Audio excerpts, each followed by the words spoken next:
Today I'm going to talk to you about the problem of other minds.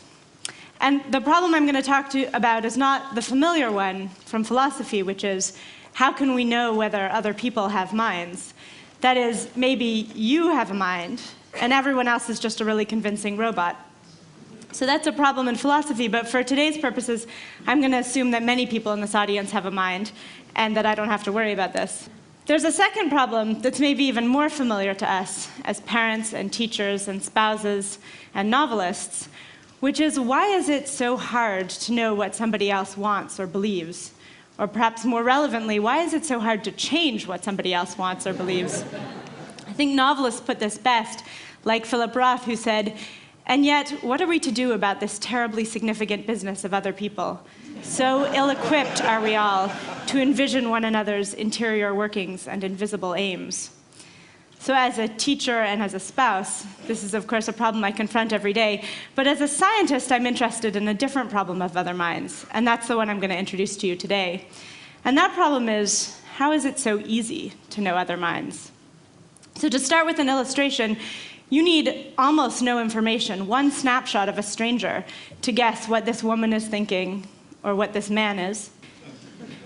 And put another way, the crux of the problem is the machine that we use for thinking about other minds, our brain, is made up of pieces, brain cells, that we share with all other animals, with monkeys and mice and even sea slugs. And yet you put them together in a particular network, and what you get is the capacity to write Romeo and Juliet, or to say, as Alan Greenspan did, "I know you think you understand what you thought I said, but I'm not sure you realize that what you heard is not what I meant." So the job of my field of cognitive neuroscience is to stand with these ideas, one in each hand, and to try to understand how you can put together simple units, simple messages over space and time in a network, and get this amazing human capacity to think about minds. So I'm going to tell you three things about this today. Obviously, the whole project here is huge, and I'm going to tell you just our first few steps about the discovery of a special brain region for thinking about other people's thoughts, some observations on the slow development of the system as we learn how to do this difficult job, and then finally to show that some of the differences between people in how we judge others can be explained by differences in this brain system. So the first thing I want to tell you is that there's a brain region in the human brain, in your brains, whose job it is to think about other people's thoughts. This is a picture of it. It's called the right temporoparietal junction. It's above and behind your right ear. And this is the brain region you used when you saw the pictures I showed you, or when you read Romeo and Juliet, or when you tried to understand Alan Greenspan. And you don't use it for solving any other kinds of logical problems. So this brain region is called the right TPJ. And this picture shows the average activation in a group of what we call typical human adults. They're MIT undergraduates. The second thing I want to say about this brain system is that although we human adults are really good at understanding other minds, we weren't always that way. It takes children a long time to break into this system, and I'm going to show you a little bit of that long, extended process. The first thing I'm going to show you is a change between age 3 and 5, as kids learn to understand that somebody else can have beliefs that are different from their own. So I'm going to show you a 5-year-old who's getting a standard kind of puzzle that we call the false belief task. This is the first pirate. His name is Ivan. And you know what pirates really like? What? Pirates really like cheese sandwiches. Cheese? I love cheese. Yeah. So Ivan has his cheese sandwich and he says, "Yum, yum, yum, yum, yum. I really love cheese sandwiches." And Ivan puts his sandwich over here on top of the pirate chest. And Ivan says, "You know what? I need a drink with my lunch." And so Ivan goes to get a drink. And while Ivan is away, the wind comes, and it blows the sandwich down onto the grass. And now, here comes the other pirate. This pirate is called Joshua. See?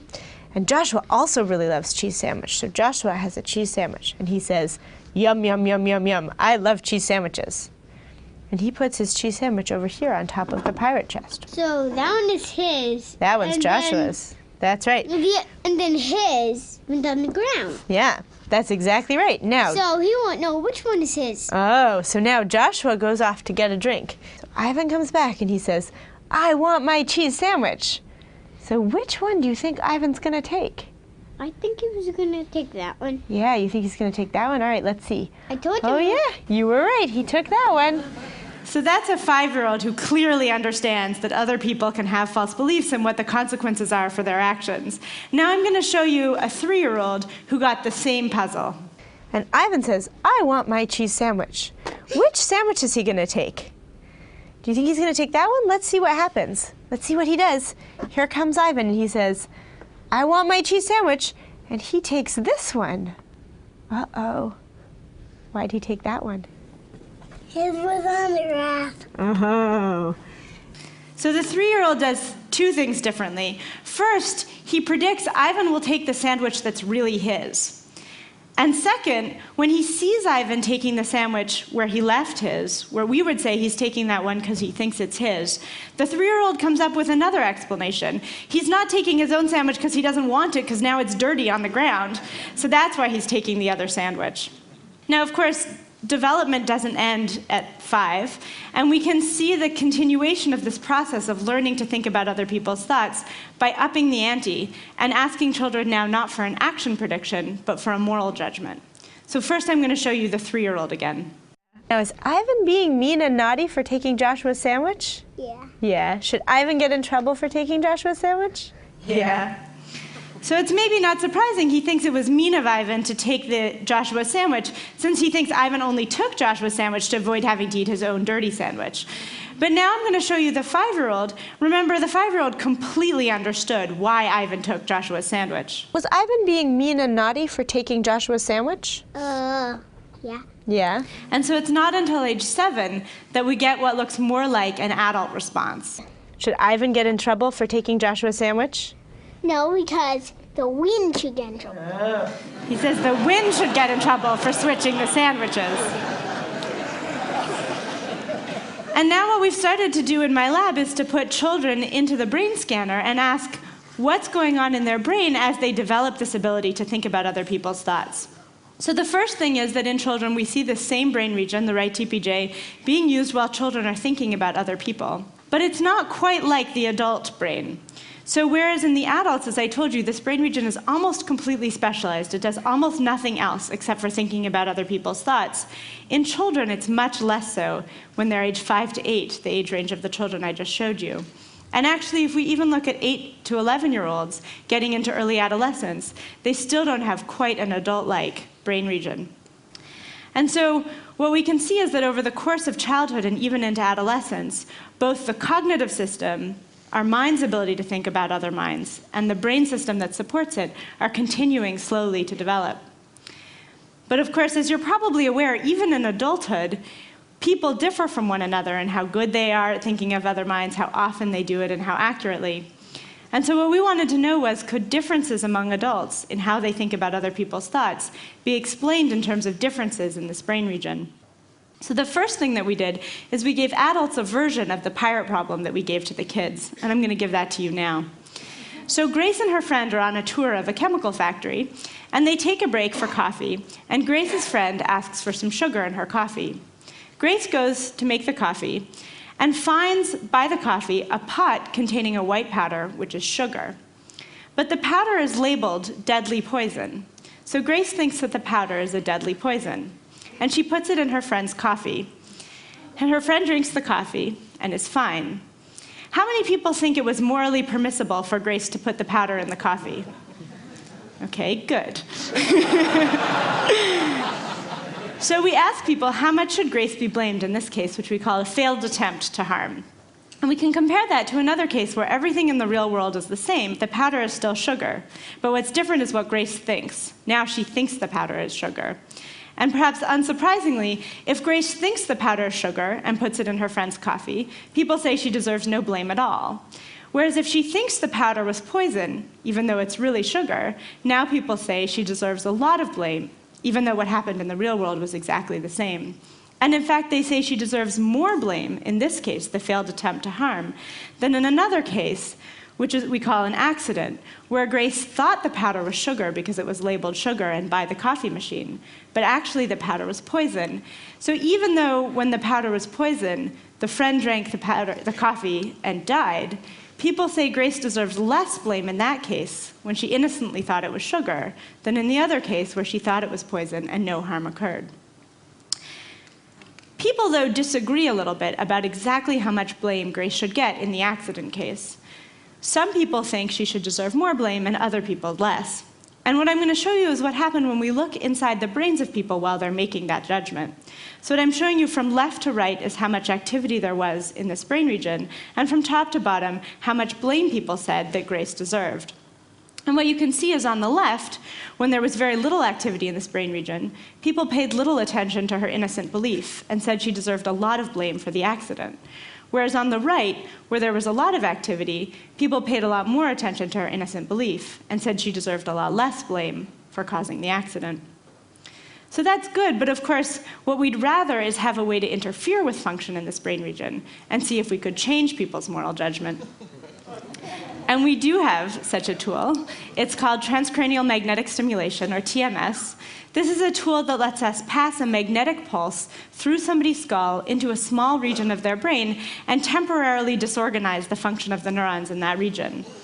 So I'm going to show you a demo of this. First, I'm going to show you that this is a magnetic pulse, I'm going to show you what happens when I put a quarter on the machine. When you hear clicks, we're turning the machine on.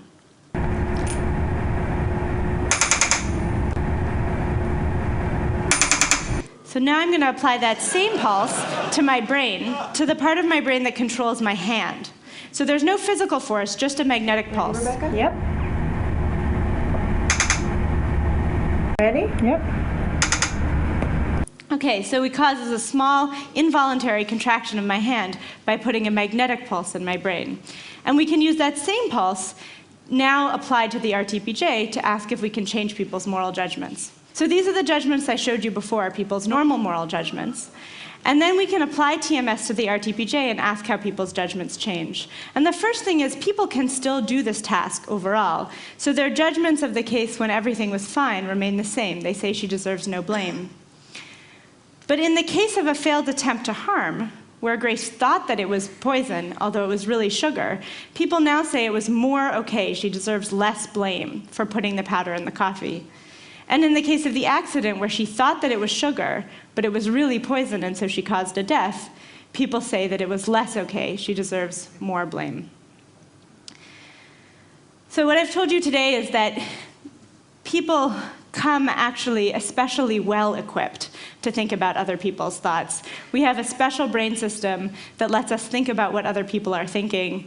This system takes a long time to develop, slowly throughout the course of childhood and into early adolescence. And even in adulthood, differences in this brain region can explain differences among adults in how we think about and judge other people. But I want to give the last word back to the novelists and to Philip Roth, who ended by saying, "The fact remains that getting people right is not what living is all about anyway. It's getting them wrong that is living, getting them wrong and wrong and wrong, and then on careful reconsideration, getting them wrong again." Thank you.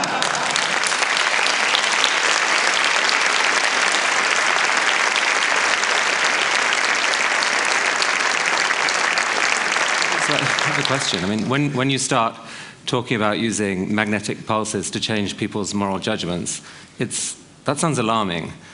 Please tell me that you're not taking phone calls from the Pentagon, say. I'm not. I mean, they're calling, but I'm not taking the call. They really are calling? But then seriously, you must lie awake at night sometimes wondering where this work leads. I mean, you're clearly an incredible human being, but someone can take this knowledge and in some future not torture chamber do acts that people here might be worried about. Yeah, we worry about this. So there's a couple of things to say about TMS. One is that you can't be TMS'd without knowing it. So it's not a surreptitious technology. It's quite hard, actually, to get those very small changes. The changes I showed you are impressive to me because of what they tell us about the function of the brain, but they're small on the scale of the moral judgments that we actually make. And what we changed was not people's moral judgments when they're deciding what to do, when they're making action choices. We changed their ability to judge other people's actions. And so I think of what I'm doing not so much as studying the defendant in a criminal trial, but studying the jury. Is your work going to lead to any recommendations in education to perhaps bring up a generation of kids able to make fairer moral judgments? That's one of the idealistic hopes. So the whole research program here of studying the distinctive parts of the human brain is brand new. Until recently, what we knew about the brain were the things that any other animal's brain could do too. So we could study it in animal models. We knew how brains see and how they control the body and how they hear and sense. And the whole project of understanding how brains do the uniquely human things, learn language and abstract concepts and think about other people's thoughts, that's brand new, and we don't know yet what the implications will be of understanding it. So I've got one last question. There's this thing called, the hard problem of consciousness that puzzles a lot of people, the notion that you can understand why a brain works, perhaps, but why does anyone have to feel anything? Why does it seem to require these beings who sense things for us to operate? You're a brilliant young neuroscientist. I mean, what chances do you think there are that at some time in your career, you or someone else is going to come up with some paradigm shift in understanding what seems an impossible problem? I hope they do, and I think they probably won't. Why? It's not called the hard problem of consciousness for nothing. That's a great answer, Rebecca Saxe. Thank you very much. That was fantastic.